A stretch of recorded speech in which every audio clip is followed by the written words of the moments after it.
s'il vous plaît. Le compteur n'est pas résilié. S'il vous plaît, s'il vous plaît. Même s'il y a des attitudes qui le présentent. Je vais vous.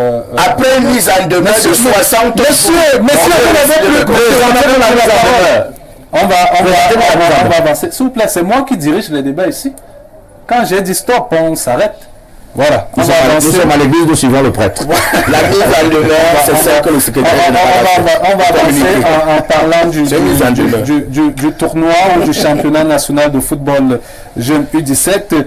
10 régions étaient au départ les meilleures de ces régions. À la fin, c'est Option Sport représentant le Nord-Ouest qui a remporté les débats sur le score de 3 buts à 0 et ça juge le trophée final.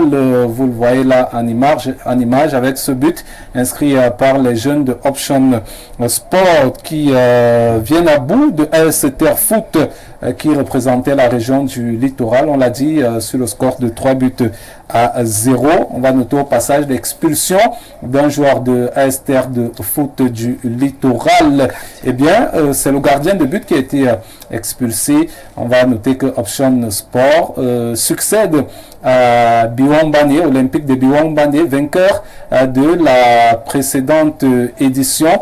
Je vous propose d'écouter l'un des joueurs de cette équipe d'Option Sport, c'est le capitaine. Le dernier rempart, vraiment, ça joue déjà sur le moral des gars, mais on a tenu coup, mais ça a donné ce que ça a donné. C'est un match de football comme tous les autres. On attendait un vainqueur, un perdant. Malheureusement, la victoire n'a pas souri à notre faveur, mais tout ce qu'on fait, c'est garder la tête au travail pour revenir là. Voilà, c'était plutôt le capitaine de Terre de Douala, équipe vaincue. Alors à présent, écoutez deux réactions. Celle de la première vice-présidente à la Fédération camerounaise de football, Madame Céline Eko, et l'un des vice-présidents, Arthur Djampir. Le football jeune est effectivement sur orbite, sur très très haute impulsion de son président, donc qui se soucie de l'avenir du football et de ses jeunes petits frères, comme il a toujours dit. Mais je crois que vous l'avez vécu depuis le lancement de ce tournoi. Il aurait souhaité être là lui-même. Bon, je crois que il aura l'occasion de les recevoir, de recevoir toutes les équipes, la Fédération camerounaise de football d'ici la semaine prochaine.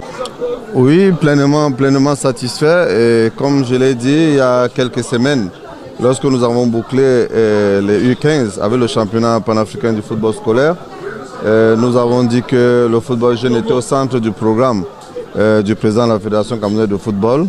Aujourd'hui, c'est chose promise, chose due.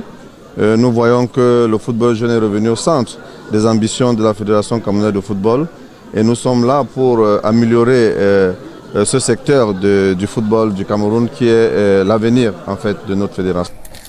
Eh bien, on a pu apercevoir de ce côté, c'était au stade de la GP d'Obili, les sélectionneurs des jeunes nouvellement nommés à la tête de ces équipes nationales, notamment les U15 avec Bertin et Boilé. On a également aperçu chez les U17 Fiala Jean-Pierre, sans oublier le président de la Ligue régionale de football dans le centre, par ailleurs de Fou, qui se bat pour rehausser l'image du football jeune avec ses nombres, avec son académie APGS, Fondation APGS, je crois.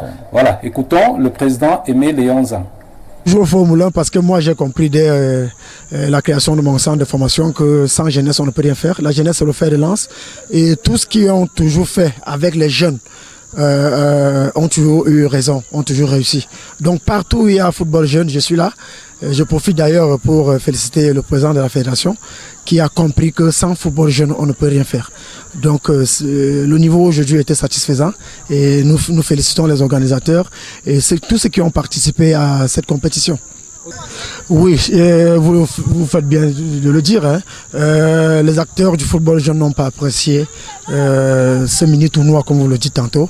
Mais c'était pour la fédération une compétition transitoire.